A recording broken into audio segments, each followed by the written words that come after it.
The latest news, national issues, the political scene, and conversations with prominent personalities. All these firsthand at the forefront.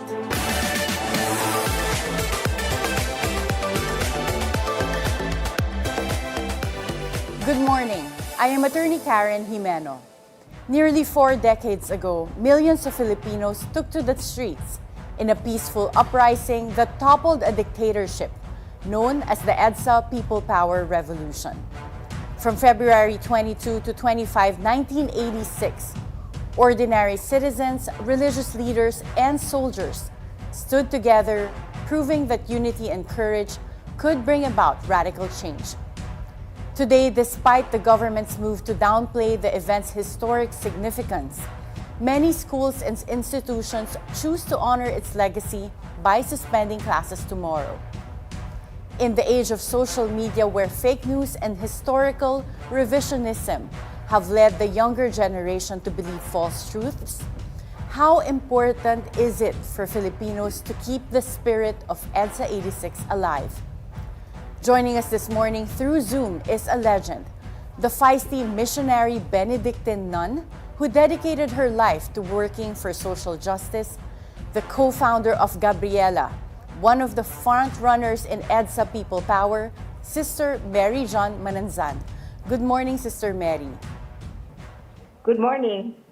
Una-una po sa lahat, kamusta na po kayo, Sister Mary? Tumatanda pero strong pa rin. Yes, we know how very strong. At 87 years old, sumasampa po rin po kayo sa entablado para magsalita at ipaglaban ang mga karapatan ng mga mamamayan. Sa inyo po bang obserbasyon, meron po bang mga nagbago sa mga ipinaglalaban ninyo? Meron bang nagbago? Yes, of course. Kasi when time passes, siyempre, natural lang na yung mga tao na hindi, for example, hindi pa sila napapanganak, for example, nung EDSA, wala silang remembrance. So, siyempre, parang lumalamig yung general atmosphere. Kasi marami na nga ang hindi nakakaalaala noon dahil wala pa sila. No? Yun ang nakikita kong pagbabago na medyo hindi na masyadong exciting, hindi masyadong porsigido ang mga tao to commemorate yung mga important events like EDSA.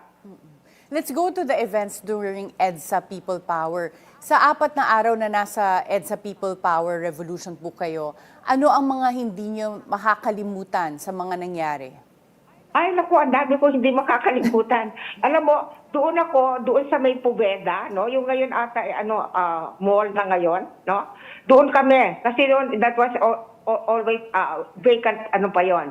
Ang nakaalaala ko doon, talagang yung atmosphere, it was really euphoric. Nothing grim. It was very festive. And what is so wonderful is that when you look to the front, no end ang tao. Wala kang makikitang ending, puro tao. If you look back, ganun din. So talagang akala mo parang buong-buo talaga ay puro mga tao. At saka nga, there was a spirit na parang brotherhood and sisterhood. Sasabihin nila, sister, gusto mo ba, we will help you in your cart kasi mukhang nababara. O sasabihin nila, sister, kumain na ba kayo? Ito po. So lahat nagbibigay ng pagkain sa isa't isa, no? Kaya yun ang parang nakita ko, if there is a unity among people, they can really work miracles. Because I think that EDSA was a miracle. Sister Mary, may picture po kami dito na nasa harapan po kayo ng tangke.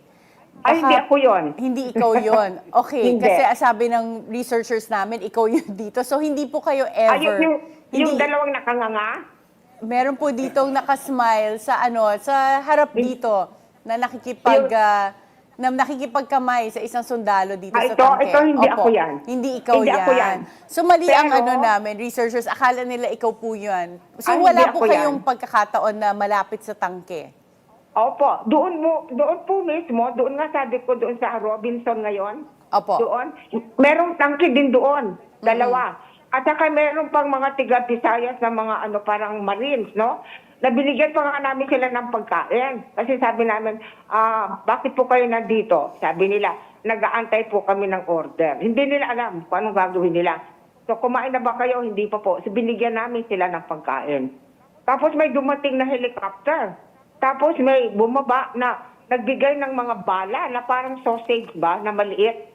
So sabi namin, ako, mag-uumpisa na to. So nagpunta nga kami doon sa harap ng tangke. At sabi namin, wag na kayong tumuloy. Pero sa in front of us, a little bit ahead, talagang nakabara na ang mga trucks, mga buses. Talagang hindi sila makakapasok. Kasi talagang rows and rows of buses were already nakabara na sa EDSA. Sister Mary, nung 4 na araw na yon, meron nga mga tangke, may mga sundalo. At any point, naisip niyo po ba na maaaring magkagulo?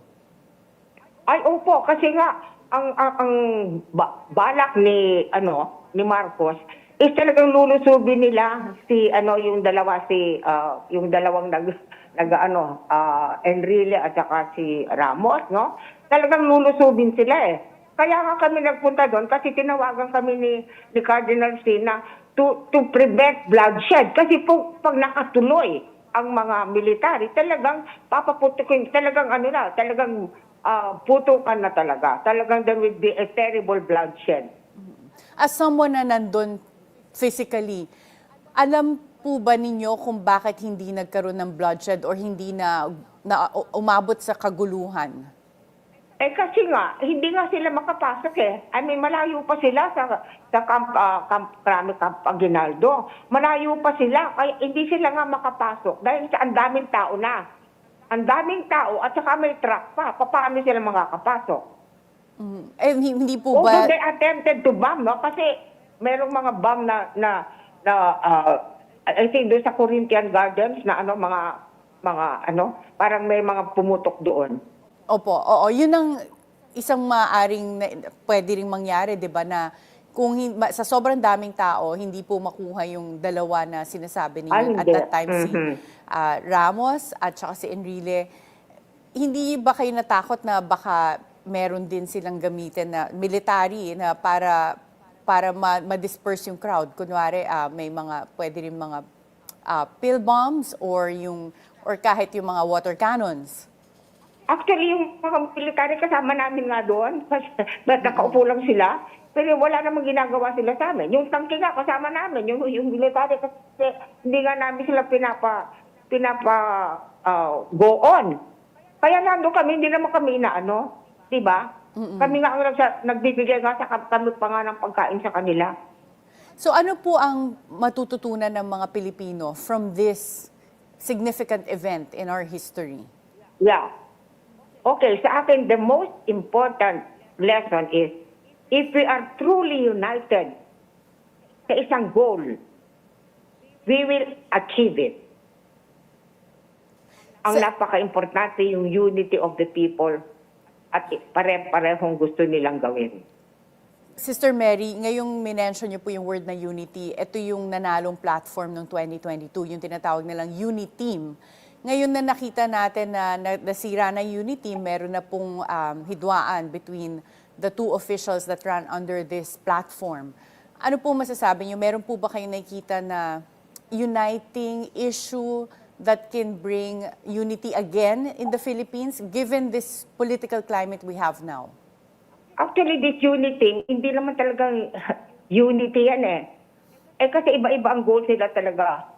They want the power. Ganyan, no? Iba yung sinasabi kong unity. Ang sinasabi kong unity, yung mga tao mismo. Meron silang gustong gawin at sila ay nagkakaisa doon. Itong unity na to, I don't believe in the unity. Because tingnan mo, wala pang very soon, nagkakahidwaan na sila. In fact, sa akin, it is a positive thing na nagkakahidwaan sila. Kasi sila yung nanggugulo sa bayan natin. Kung sila mismo ang nag-aaway, wala na silang power. Ano po ang mensahe ninyo sa mga kabataan na hindi pa ipinanganak noong time ng EDSA People Power Revolution? Okay. Ang payo ko, pumunta kayo sa February 25, pwede ba, sa Tuesday? Punta kayo lahat sa EDSA kasi doon magkakaroon ng mga speeches, mga ganon, yung mga taong buhay pa noon, para naman mabuhayan kayo ng espiritu tungkol sa yung importante na tayo magkaisa sa ating gusto na mangyari sa bayan natin. At gusto ko ipakita sa kanila na tayo ay naging example, naging inspirasyon tayo sa buong mundo. In fact, when I was in Berlin, nakita ko how the Berlin Wall was parang nabuwag. At ang kanilang ginamit yung ating EDSA spirit na nagbigay din sila ng mga bulaklak sa tangke. So sabi ko, tingnan mo, hinahangaan tayo ng buong mundo at ginagaya pa tayo. Kasi tayo yung unang People's Power bloodless revolution na pinatalsik natin ng isang diktador. That is a very great achievement. Walang nangyaring putukan pero napatalsik natin ang isang diktador. Sister Mary, maasahan po ba namin na magsasalita rin kayo bukas dito sa February 25 Opo, na dalawang beses commemoration? nga po. Kasi sa 8 o'clock ako daw ang mag-official prayer doon sa yung official ceremony ng I think National Historical Commission. Tapos sa alas 3, magkakaroon ng rally, yung People's Rally. Doon daw pag-uusapin din ako. Okay. So, dalawang beses ako magsasalita doon. Ano po ang ipinaglalaban nitong rally na gaganapin bukas? Ayun nga po, first of all, to make the people, especially the young ones, understand what EDSA is all about. And then, of course, then we will say, ano ba namang nangyayari ngayon? So that will be, I'm sure, a kind of situational. Yung corruption na nangyayari ngayon, yung West Philippine Sea, yung mga budget na hindi magaling, yung mga corruption, I'm sure may mga magsasalita tungkol doon. Kasi ang parang panawagan, kung paano tayo nag-achieve na pinag-achieve natin ng diktador o nagkaroon tayo ng one goal na nakuha natin, maybe today also we need to have unity in order to wipe away corruption in our country. Thank you so much, Sister Mary Jane Mananzan, and good luck po sa inyo tomorrow. Salamat din. Thank you, Salamat Ren. po. And now joining us live at the BNC studio are two people who were physically present during the historical EDSA People Power Revolution. First, we have political analyst and former presidential spokesperson, Attorney Edwin Lasherda. Good morning, Attorney Morning, Edwin. Karen. And nice to have you back here at the Yes. BNC studio. Next, we have the president of the August 21 movement, Voltaire Bohol. Good morning, Voltaire. Good morning, attorney. Thank you for having me here. Let's first commemorate the memories you have. So you were both physically present at the EDSA People Power. Attorney Edwin, at that time, you were still a student in law school. I was a first-year law student at Ateneo. Grabe. And that was a Saturday. We just were going home. And we went home already. We were supposed to go to a ordination of a new Jesuit priest in Loyola. And then we heard that Cardinal Sin made a call. And so some of us didn't go na. But then we realized the gravity of the situation because it was just growing and growing, and people were moving towards, and the call of Cardinal Sin was to go to EDSA. I didn't go on the first day because we had some work to do. But nonetheless, the whole 4 day, I was there when, for instance, si Ramos and Enrile were standing there. So we were expecting an attack from the government forces. And so that's why they came out to say that it was giving a pep talk together with Mayor Mel Lopez. So we were there, and we were all wearing a hanky because at that time there were already calls for magdi-tear gas. So prepare yourselves. So there's a huge throng of people talaga So breaking you bread went in with the knowledge that potentially baka magkagulo. Yes. Yes, Hindi kayo because natakot. there's unity in numbers. So you saw the people sacrificing, spending time, because it was a call far greater than themselves, beyond their own interests. It's a call towards to change government, essentially. And you didn't care that started it out might as- come at the expense of your own safety. Yes, because at that point we were thinking, and during that time there was also a number of choppers that were already landing. It turns out it was a chopper led by Colonel Sotelo, who decided to move to the rebel forces. But that was a very tense situation the whole time. But notwithstanding the tension, there was also a lot of festivities. So the camaraderie, Yeah. you break bread with people whom you don't know. There's unity in the purpose that we're there. As Sister Mary said, sila mismo nag-aalok sila ng pagkain to the soldiers I that was were a supposed to recipient. be there. I was a recipient of a lot the of food. food. And also we slept there overnight because everybody was just waiting, what's going to happen, what's going to happen. So every minute, every hour, there were new developments. But still, there was tensions. There was a call, we have to go, for instance, to Camp Crame on the side of Serrano or Santolan, because there were fears that tanks were going to attack. So we were told to go there.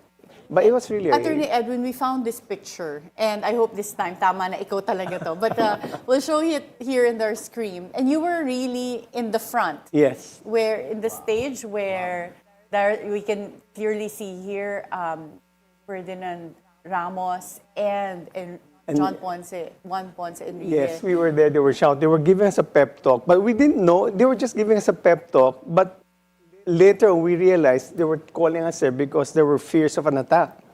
But so in our mind, everything's doing well and everything. But they never told us there's going to be an attack. And this was before the age of cell phones. So Yes. how were you able to know what to do, where to go? Ibang-iba no, at that time? Well, Cardinal Sin just told us to go to EDSA. And he announced this over the radio. Over the radio Saturday night, and then after that, Father James Reuters with June Keithley was broadcasting. So there are a number of, it was the age of no social media. Yet in spite of that, the radio was a very powerful tool. TV was a very powerful tool, and in spite of the climate then, where freedom of the press was somehow muzzled, people just came out. Reporters were brave enough. And how to were do you it. able to enter this area where FVR and Enrique were standing? We just went in. Pasok lang It was talaga, open. walang... Pasok lang kami. And this it is was inside outside. Crame. Inside Crame, the flagpole Amazing. there, yeah. So we Okay. were there, and it turns out that we were looking at I was looking at the back to see how big was the crowd. I would have expected this would be heavily guarded at that time. But it seems like, I think the rebel forces felt that the people there outside were supporters. So they decided, and also this was the time that they, I think, unbeknownst to the public, they allowed us to come in because there was a fear of an attack. So it was also they to had protect. we were supposed to be the buffer for to be the buffer, but we didn't know that. So Pero grabe, no? Look at this. You can't Yeah. see the streets anymore. Punong-puno ng tao. And Voltaire, where Yeah. were you at this time? So you were part of what they call Atom. Yeah, but that Can is just, well, that was later Recent- on. later I'm part na of the lang. new generation of August 21 movement when they started to revitalize the group. But during EDSA in 86, I was 14-year-old high school. And you were there as a 14-year-old. I was because my parents brought me, allowed me to go with them. And even before EDSA broke out, we were already attending, of course, the rallies of, the Cory Aquino at that time, Luneta, meeting the Avance, the biggest one at that up to that point in our history. But when February 22, on the night of February 22, I remember we just finished watching a Chuck Norris movie called Delta Talaga, Force. 80s, It's yes. SM North, no? And then my dad turned on the radio, of course, our car radio, and then there you go. We heard the news that something is happening already. And at that time, my dad was skeptic of those two guys because we all know at that time Enrile and Ramos were part of the dictatorship. And medyo ano dun eh. We thought that this could be some sort of a moro, according to my dad. You have to be careful. Now, the next day, I remember going with my parents again. We went inside Camp Crame because my dad has a friend who belongs to the Reform the Armed Forces movement, who were part of the rebel soldiers who started EDSA. So we brought food to his friend, and I remember going inside Camp Crame as well. Just like Sec Edwin did, you were asking, how were you able to go inside? I don't know also. It was like maybe, perhaps my dad name-dropped the friend of his friend, the soldier friend from RAM. And we were allowed to go inside. And then I was personally there for 3 days, not only in EDSA, but we were also, from time to time, we go to Channel 4 when it's needed, because we will get the wind of the news from the radio that people are needed in Channel 4. So we go there. What to, do you mean people are needed? Needed to protect Yeah. the station? Yes, let's remember because this is a government station at that time, Channel 4. But the rebel soldiers just retook it for the for the yellow forces. We call it the yellow forces at that time because even the rebel soldiers had those yellow ribbons in their guns, right? And they retook it, and then once they did that, there's always the danger of the loyalists at that time to retake it for themselves. So people are needed to barricade, people are needed to be there, and we go there. And I was also outside of Club Filipino when Cory Aquino and So you were everywhere. At that We were time, everywhere. 14 years old, so you were a student in high school, High school, yes. supposedly. And Attorney Edwin, you were a law student. Paano yung mga classes? Suspended at that time? Or kayo mismo iniwanan nyo na lang? Saturday yung first day. Yes. So, and it went on. Nag-cancel ng Yeah, classes. nag-cancel In fact, ng that first sem namin, invite ng mga professors. So we all passed, I think, our first year, that was the second sem of first year. I think we all passed it. There was no, but it was really a very joyous affair. Yeah. It's really changing a once-in-a-lifetime moment in history, in Philippine history, where you saw, for the first time at least, a change of a bloodless revolution, a change of government which is not theoretic and legally constitutional, but it was the call of the people to just go out. So fundamentally, it was the call of it was the people who made the choice. So that is extra-constitutional, but it is far beyond. It is a voice of the people that decided to change government.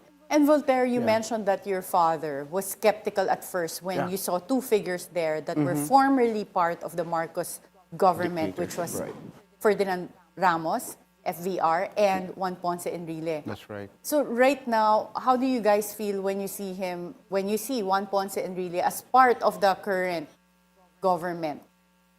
Well, I would probably Yeah. say that, well, he's always been like that, even in, after the post-EDSA, especially when he became senator, it's quite a bit of unsurprising anymore, if you ask me. But in fairness to Fidel Ramos, he's probably more loyal to the ideals of EDSA. Somehow, you might Yeah, and probably I have say to that. apologize. I kept saying Fidel. It's Fidel v. Yes, Ramos. Yes. Fidel. Yeah. There you go. So right now, when you see the issues that are currently facing the country, do you think that there would ever be an instance where we'd have another people power revolution? That is more of for instance, in my case, I think that's more of the execution itself might be different because we had two bloodless revolution, EDSA 1 and EDSA 2. And the consensus is there's fatigue now in doing one of those. Plus the other thing, there's really no one source of truth now. So the challenge to call for accountability is much more difficult, but nonetheless, as we say, vigilance is the eternal price of freedom. For as long as we remain vigilant, we need to protect our liberties and our freedoms. And that's the only way, especially in an age of disinformation. Sec Edwin, what do you mean by there's no one source of truth? Are you referring to social media or Because proliferation well, of fake traditional news? media used to be the one source of truth. Regardless of the shade, at least the facts were reported, at least the situation was reported factually. With social media, traditional media does not hold sway anymore in the sense that there are a lot of voices that can be heard, and with the algorithms that we have, you only want to hear your own echo chamber. So it makes people more divided. And so there's a challenge for us to realize, how do we as a country, as a people, be vigilant in difficult times?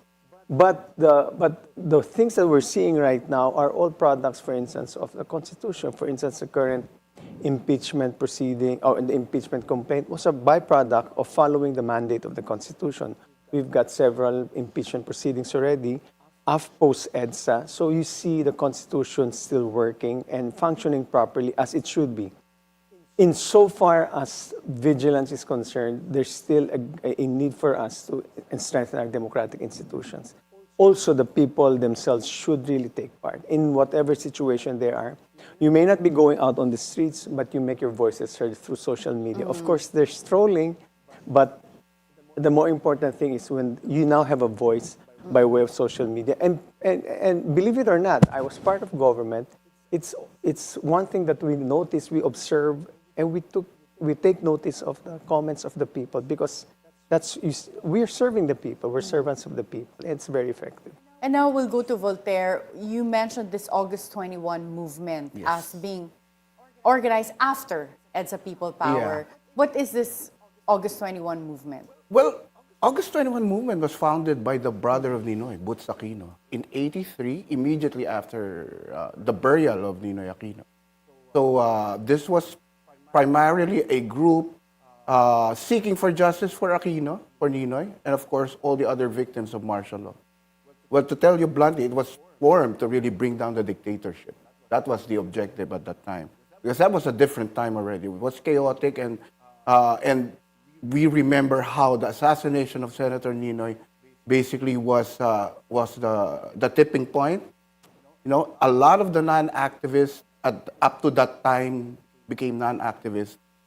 Atom played a big role in encouraging a lot of those non-activists in joining the struggle, the Parliament of the Streets, which took around 2 to 3 years more before the dictatorship went down. And a lot of people already forgot that it was actually, Boots Aquino was ahead by just a few minutes before Cardinal Sin went on air on Radio Veritas. It was Boots Aquino first, calling for his fellow Atom members to come with him at the Isitan Mall. Now they have the Gateway, right? It's beside Gateway, but that was the Isitan Mall back then. There were only 17 who answered that call at that time, 10 p.m., February 22, and they started marching, going to EDSA, directly to Camp Crame. But a lot of people do not know that Boots was already coordinating with Cardinal Sin. They were talking behind the scenes, and that's why Cardinal Sin would come out on radio a few minutes later. And August 21 is the date that Ninoy was Senator assassinated. Ninoy Aquino That's was right. assassinated. That's right. Kaya siya pinangalan. Kaya siya doon. pinangalan. Yeah. Is this still an active organization? It became technically a legacy group after EDSA, because just like many Filipinos at that time, Atom members go back to their own personal lives. A lot of them are businessmen. A lot of them are, regular persons, just like us. And people thought that there was no need for any more, such groups, because the dictatorship is gone. Everybody thought we're going to be free forever. And then, of course, 2022 happened. And then that's the time when the leaders, especially the remaining leaders of the August 21 movement, led by Mr. Relly Herman, decided that it's time to bring in new blood to the organization. Initially, our objective was just to, protect the history of, protect the legacy of Ninoy, protect the legacy of EDSA. It's important for us to protect the legacy of Ninoy, not to be erased. Why? Because this is not just about the Aquinos, but it is also about the people who rose after Ninoy was assassinated. So you're saying Atom was revived in 2022 when President Ferdinand Marcos Jr. This is correct. became president. Yeah, this is correct. Aside from former President Fidel Ramos, former Senator Juan Ponce Enrile, and former President Cory Aquino, who for you stands out as a certified hero of EDSA 1986? But before you answer that question, we'll have to take a short break. At the Forefront, we'll be right back.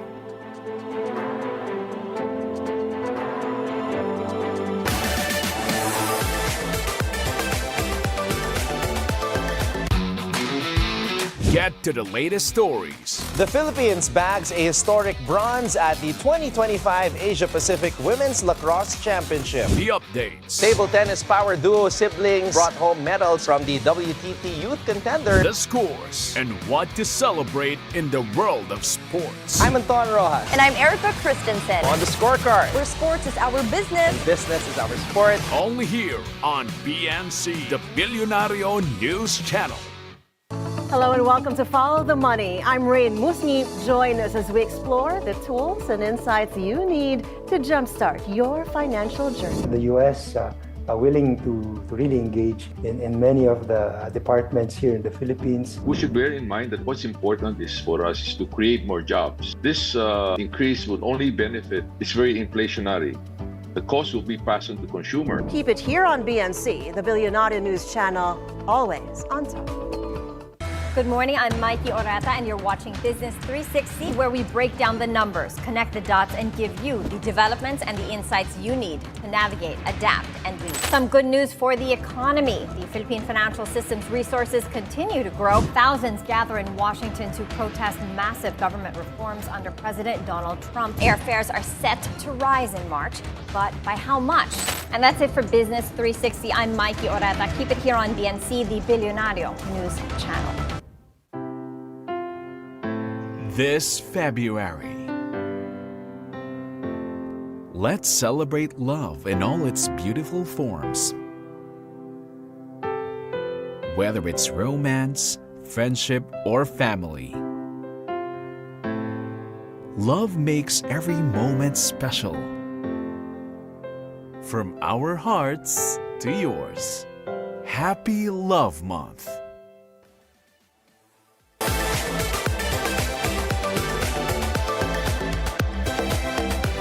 Welcome back at the forefront. Secretary Edwin Voltaire, aside from former President Fidel Ramos, former Secretary or Senator Juan Ponce Enrile, and former President Cory Aquino, who for you stands out as a real 1986 or certified 1986 EDSA hero? No question, we the people. Without the Filipino people massing in EDSA, the three personalities you mentioned would have been either arrested or killed. So, but with the, and also with Cardinal Sin, who made the call, the clarion call to go to EDSA. These were the, I think without the Filipino people massing in EDSA, the whole EDSA revolution would not have happened. You may have a call, but if people did not answer the call, then that would have been for naught. But because we went there and we decided to make our voices heard and our presence felt. And that's the reason why the former government just decided to give up and leave the country. What about you, Voltaire? Well, I would probably say Boots Aquino and the Filipino people. Only because up to that time, I guess Boots Aquino represents the majority of Filipinos who were not too interested in politics. We remember how Ninoy Aquino used to, push Boots to enter politics, but he never did. He was very satisfied being an actor. He has a business of his own. He was a businessman. But of course, we all know what happened when Ninoy was killed. That transformed him totally. And that non-interest in politics became, it went to full gear that he decided to form this organization, August 21 movement, which practically encouraged all the other Filipinos who were just like him, does not have any interest, but now became, transformed after the killing of Ninoy. And that was one of the objectives of the new generation of ATO members, because Boots was one of the forgotten heroes of EDSA. Through the years, people have forgotten him, but just this November, we were finally successful in having his name engraved along the heroes of Bantayog ng mga Bayani. But see, Boots became senator Eventually. at some point. Yeah, during the post-EDSA, because at that time, I guess everybody, those who fought the dictatorship, they took over the government, technically speaking, and even if he was not interested, perhaps with politics, it was probably his way to follow through the ideals of EDSA, because that's the only way you can implement something for our country. You have to be in power to at least be able to do more. And now we also saw back in the time of President Erap that EDSA DOS also was effective in paving the way for President Erap back then to step down and peacefully leave the government when the people decided to go to the streets. Are there factors, do you think, that have changed that won't make another EDSA possible in the near future should people be dissatisfied with the administration, not just this administration, but in future administrations? Well, I think if it's a huge, in the case of President Arap, it was impeachment proceedings, the one envelope that wasn't opened that people felt was a huge, a situation where the people felt we should go out on the streets again, primarily because people were expecting that one envelope to be opened. I suppose if it's an event that demands it's so flagrantly, shall we say, immoral or illegal that people will just come out. Maybe there's not an opportunity or a single event right now, but you would see, for instance, situations where people would still go on the streets. In our case, during our time, the PDAF scam, the Napoles thing really prompted the Filipino people to go out on the streets. We remember that as a huge rally on our end. In the present situation, I think for the first time, whether it's not a demonstration, but people became more aware of the situation, for instance, on the national budget. You know, every time we always say numbers are so esoteric, Filipinos are not so keen on numbers. But for the first time, I think Filipino people felt what's happening to our budget. This is taxpayers' money.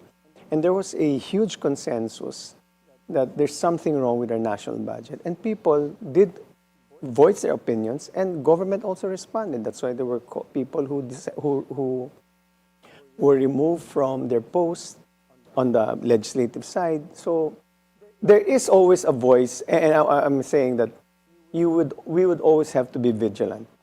It may not be in the form of a people power, but for us, because theoretically, although it's enshrined now in the Constitution, that should always be a last resort. I mean, let's have the constitutional process function properly as it was envisioned by the framers of the Constitution. But nonetheless, I suppose we have to have one single event equal to EDSA 1 or EDSA 2 that would prompt people to really go out in droves. And for you, Attorney Edwin, did EDSA change your views? Did it prompt you to enter public service in the future? No, it did not. It did not. It just made you did serve under I did serve because President Benigno Aquino III. Yes, I believed, for instance, in the advocacy of President Noynoy Aquino, and that's why we decided to serve with him. But it's not so much that it prompted me to join public service, but more on the ideals of, for someone living before 86 and after 86, there's a huge joy of enjoying your freedoms, not being so afraid, for instance, to voice out your opinions. There's always a fear na dadamputin ka. So those things just vanish after 86. More importantly, it's the freedom of the press, the free speech. We are able to voice our own opinions without fear. And that's an important thing. And Voltaire, you were a 14-year-old boy back then. How did EDSA 86 change you? It did. Well, of course, I'm here right now because of EDSA. I would not be here if not for my experience there. And I was also grade 6 when I witnessed Ninoy Aquino's wake, because my school was just beside Santo Domingo, Angelicum School. That was the first awakening of my childhood. And of course, I was exposed to a lot of the stickers, the pins at that time. You know, the Marcos resigned, the Ninoy hindi ka nag-iisa. And through the years, that's why I was very eager to tag along with my parents during those 3 days in 1986. And you mentioned EDSA DOS. I was there also. And perhaps just to maybe add a bit of my insights regarding that question, whether it can happen again. We can never really tell. But I would say never, because remember, those two events were not manufactured, at least from the perspective of the people. It has to be organic. Nobody ever predicted that EDSA 1 will happen. Up to that point in time, as a young 14-year-old, I accepted the fact that Marcos will be my president for life. At 40 years old, tanggap that's mo it. yun at that Tanggap time. ko na yun eh. And even the time when Voltes 5 was banned, Binan pala ang Voltes 5? it I was, didn't know that. 1979. And I could Okay. never forget Why? that. Was there any political Well, theme a lot ba of in my Voltes generation, 5? a lot of Yeah. my generation at that time feel that, well, the reasoning that was given to us was because it was too violent. But of course, later on, after the post-EDSA came, we finally got a hold of those last 4 endings, episodes, and then we realized why. Because the story in those last 4 episodes involves the destruction of the dictatorship government. Sa I story ng never knew Voltes that because I used to watch Voltes 5 as a child. So now I will try to find the Yes, last and- 4 episodes. Yeah. So Generation X was practically, siguro, you know, Malacanang probably never thought that generation will someday be part of EDSA. That's true. And That started my hatred of the, the dictatorship. Aside from the fact, of course, that later on I will learn that I have 2 uncles who were also jailed during martial. And right now, when you think of EDSA People Power, we've seen at least the interest waning over the years with the younger generations. Do you think there can be this fatigue over having EDSA People Power, not just for issues in the past, but whenever there's an issue of oppression, The expression, or as you could say, corruption the expression as of well? dissent is no longer manifested primarily in going out on the streets.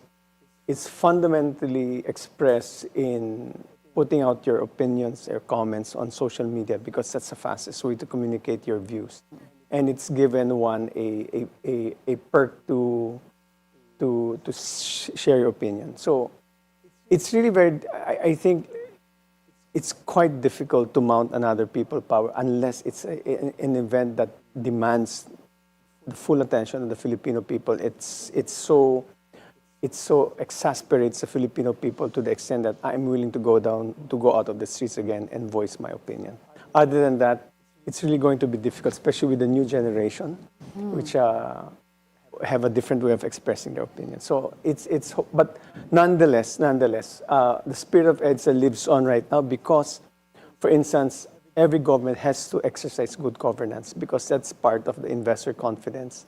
It's now part and parcel, and also foreign governments, foreign business people really look at good governance as a key performance indicator to invest in a country. May mga nagsasabing failure ang EDSA dahil nakabalik ang pamilyang Marcos sa kapangyarihan. What's your take on this? But before you answer this question, we'll have to take a short break. At the Forefront, we'll be right back.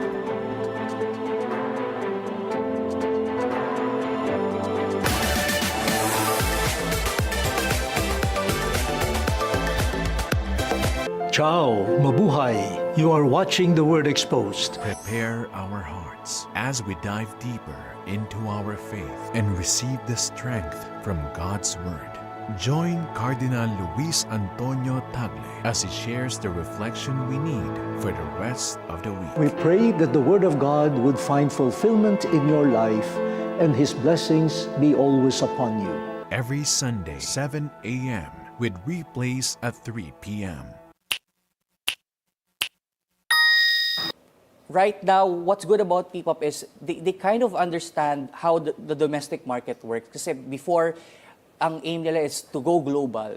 But of course, you need to understand first the local context. You need to understand the audience, the Filipino sensibilities. Kasi iba yan eh. Before you go global, you need to have the support system that you need.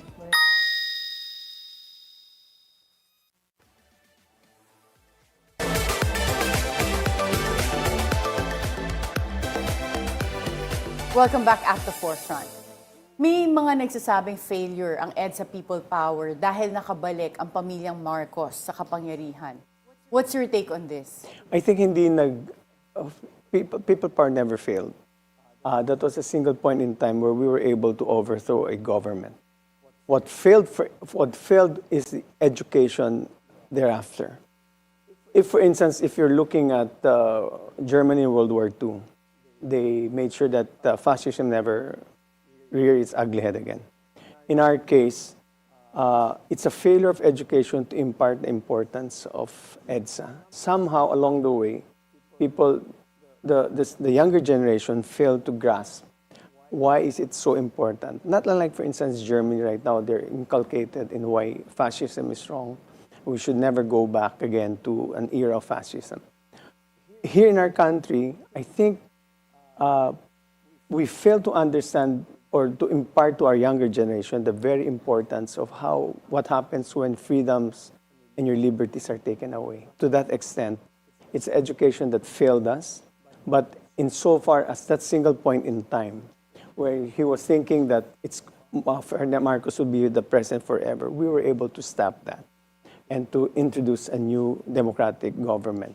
And that's where we are right now. So the point of view of the Marcosists returning is not a failure of EDSA revolution. It's just the way that they were able to market themselves well. Plus the fact that, and you're calling about the unity team, the two forces that would have been competitors banded together.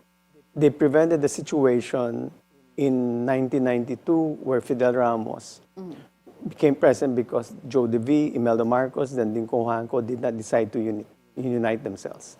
That's a situation. It's a political, tactical strategy on their part, and that's why Sister Mary Jane Manansan was saying it's no longer a unity team because it was a very tactical alliance. There's no strategic alliance in that regard. They were from different forces. So, but that doesn't mean that EDSA in and of itself was a failure because we changed. Yeah.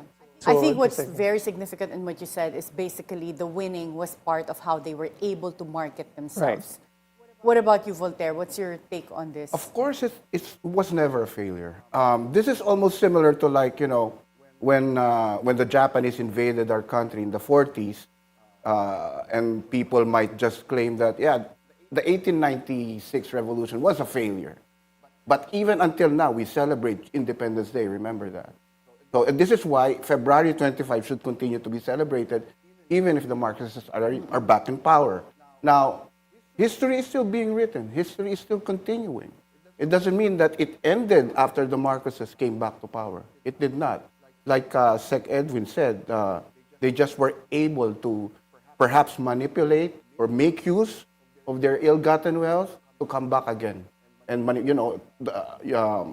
spread those whatever propagandas to make the martial law era the golden age supposedly.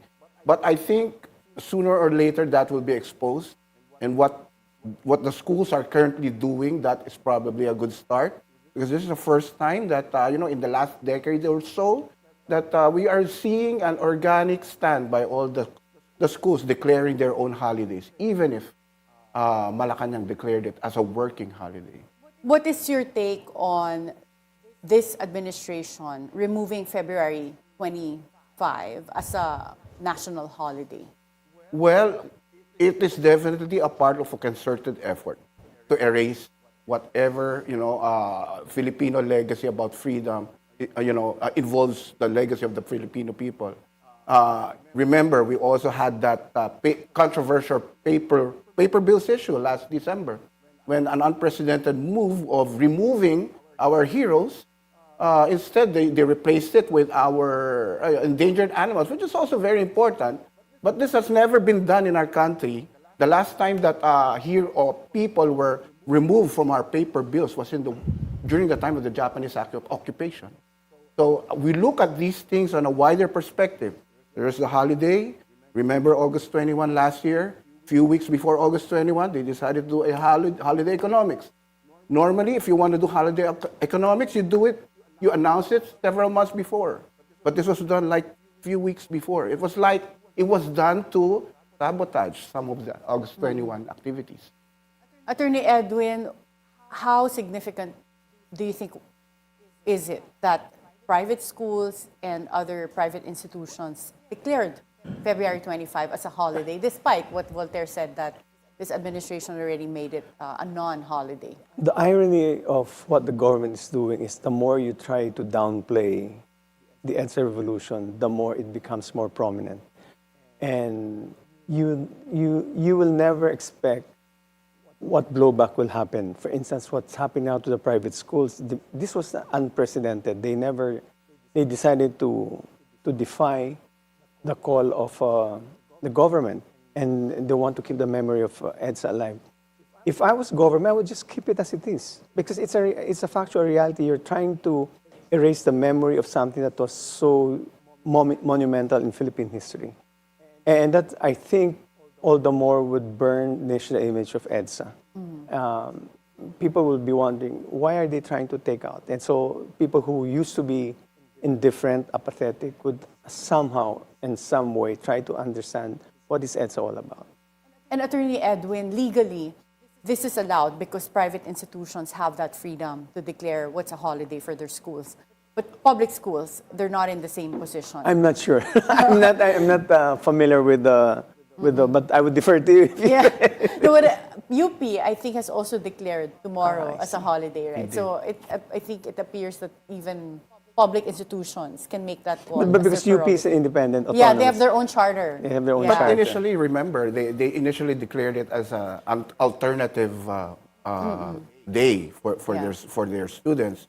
But perhaps because of the pressure, they had to really declare, outright and be with the other schools. That's a voice of dissent. There you go. Democratic space is alive and well. There you go. And you said, Voltaire, that Atom was revived after 2022. Bongbong Marcos Yes. won as president. What is Atom currently doing? What are its initiatives? Initially, the original goal was just to really defend history, defend the legacy of the people, EDSA legacy, the values, even the Constitution, because we believe that the current Constitution is part of that EDSA legacy. Of course, Ninoy Aquino and the people who stood up after Ninoy Aquino. We were focused primarily on history, and part of the new group actually was Professor Xiao Chua, who was also, we swore our oath on the same day, August 21, 2022. But, technically speaking, in the last few months, Atom has become more active even in voicing out our opinion when it comes to the impeachment even, because we feel that this is, again, part of the democratic values that our forefathers fought for in 1986. We cannot just stay forefather silent. na kami kaagad. Actually, natawa ako. When you said forefathers, nakita ko agad yung reaction ni I'm Attorney actually just Edwin. speaking from, pretending that I'm one of the younger generation, but I'm also part of that. Remember, I'm Yes, also, I was 14-year-old then. But we decided to also voice out our opinion regarding the impeachment, because that is also the EDSA legacy. Right. If we do not push with that, what kind of lesson are we teaching our young people? That So we're would not you following say the Constitution. that EDSA is really all about the legacy of being able to exercise our freedoms, our basic freedoms? Democratic values, Yes. that's right. So tomorrow, what can we expect? Will you both be there at the February 25 commemoration of EDSA 86? I will celebrate it in spirit. I've always... Part of the younger generation ka pala, will you be on social media expressing your views? Yes. But what about you, Voltaire? Will Atom be there? We are. We're going to be attending the National Historical Commission flower wreath laying, 8 a.m., the People Power Monument. And then we have the Buhayang People Power Network, which is a part where Atom is also a part of. There's a coalition of different organizations who still wants to value EDSA. There is a small program there which we call Panata. So we are trying to recreate the oath that President Cory recited inside Club Filipino, but we are basically doing it as a citizen of the Filipino people. Now, after lunch, Atom will be part of that church-organized broad coalition rally. There will be a march also from EDSA Shrine going to People Power Monument. So this is it's very seldom that you see something like this, because we know how different the ideologies of these organizations. But again, you will see this tomorrow after lunch. And when the church does something like that, Atom listens right away. Because traditionally speaking, it was Boots Aquino and Cardinal Sin coordinating behind the scenes. So basically, Atom is, continue to carry that legacy of, being coordinating with our church. Would you guys say that the church is still a powerful ally when it comes to organizing the people? Because now when I heard you guys say that it was Cardinal Sin's call on the radio that cause people to really go to EDSA. Do you think that the church still plays that role up to now? I think it does play a role, and especially if we have a Filipino Pope. No, but seriously, maybe soon, the yes. church, the Catholic Church in the Philippines still is a strong institution. It still commands respect. It needs to just have more active leaders. And I think with Cardinal David there, with all the new cardinals and the new bishops, I think we'll see a resurgence of their influence in Philippines, which we really need. They're the moral backbone of our country. Ed Voltaire, will the events tomorrow be live streamed? I Because, suppose so, you know, yeah. the behavior now of the Perhaps. younger generations. Right. Yeah, since this involves a lot of organizations, those organizations will probably, live stream it on their own pages. Okay, so what would be your message to people watching in terms of what they can do to participate in the commemoration of EDSA 86 tomorrow? Paano sila makakasali if they want to be part of it? Yeah, you don't have to be part of any organization. Everybody's welcome. The public is welcome.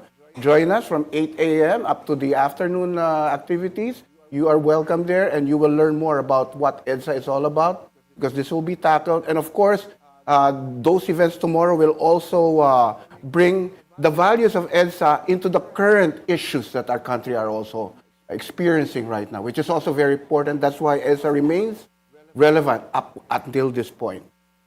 Lastly, would you say, can you share with us, are there any prominent figures that will be speaking tomorrow? Oh, well, there will be a lot. There will be a lot. Like I said, because of the different organizations, even church, the church is represented. A lot of the church people will be speaking out tomorrow, will be coming out on stage. And there is the other civic groups. And you can see some of the announcements in our Facebook pages, especially Bilyonaryo People Power Network. Please like our page, and also August 21 Movement Atom FB page. A lot more of the details will be there. Thank you so much, Attorney Edwin you. Lacerda and Voltaire Bohol. Thank you. The EDSA People Power Revolution remains a powerful testament to the Filipino people's capacity for courage, unity, and nationalism. Through the first-hand accounts of those who stood on the front lines, we honor the spirit of this historical movement. The relevance of EDSA 1986 remains the same 39 years after. In unity, we took a stand. In unity, we chose to love the Filipinos and our country. In unity, we achieved freedom. Be timely informed, be insightful of the news. Always stay at the forefront. Join us again tomorrow for meaningful conversations that would help you form an objective personal opinion. This is Attorney Karen Jimeno. Thank you for spending your hour with us.